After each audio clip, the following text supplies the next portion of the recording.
This morning, deposed Venezuelan President Nicolás Maduro and his wife are back in a Brooklyn detention center awaiting their next court date. The two pleaded not guilty yesterday to 4 federal charges, including narco-terrorism. The couple was captured by U.S. forces in the Venezuelan capital on Saturday amid a military strike.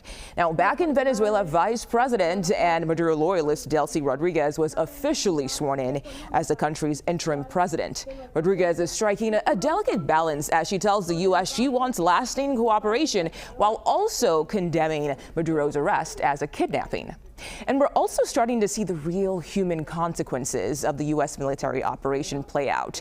An 80-year-old Venezuelan woman who died Saturday after the strike was laid to rest. Her family says explosives shattered their home and caused a lung contusion. Joining us live from the Colombia-Venezuela border is CBS News correspondent Lilia Luciano. Lilia, thank you for your time today. A lot of people are on edge right now. Gunshots were reported yesterday near the presidential palace. So what happened there, and what is the sense of security right now among locals where you are? Well, where I am is in Colombia. I mean, this is a volatile area. It's near the border.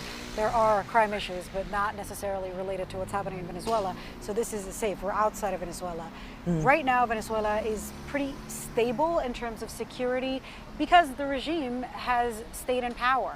Their forces, both the armed forces, meaning the military, the national, the local, the state police, and then the unofficial Maduro loyalist forces that work to threaten and intimidate people serving the interests of the regime but outside of the law, are all active. There is an actual order by the regime that came out over the weekend that the police and that security forces would search, find and capture people who have expressed themselves in any kind of support or perceived support of the actions on Saturday, of the attack and the capture of Maduro. So things there seem to be stable, meaning still under the repression of the regime that has been ongoing.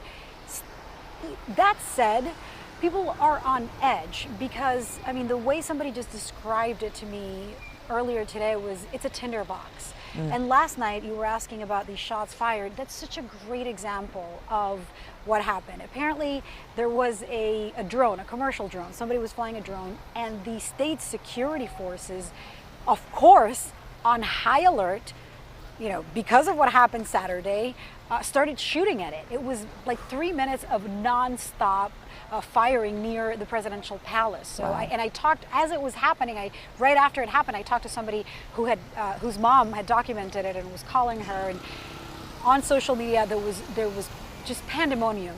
Instantly, people were wondering, oh my God, are they coming after Delcy? Is it an inside job? Is there a coup? I mean, just this one incident because of this one drone. So it's just a good example of how frail that stability is and ongoing repression under the state's forces. Okay, Lilia Luciano, thank you so much for your report. We appreciate it.